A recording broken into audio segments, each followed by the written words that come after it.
南摩第三是多劫羌佛说。释法折言52。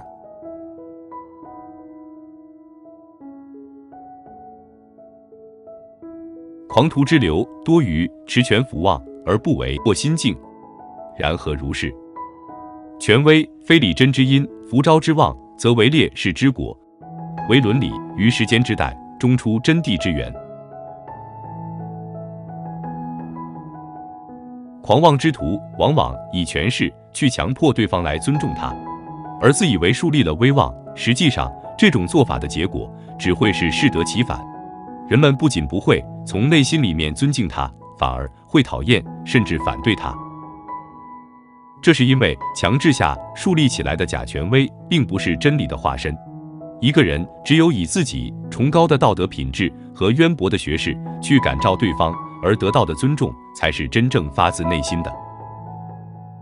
以胁迫等方法去强行感召，即称为福招，实际上是强行对之进行压引，也就是强行让对方来尊重自己，以达到塑造自己威望的目的。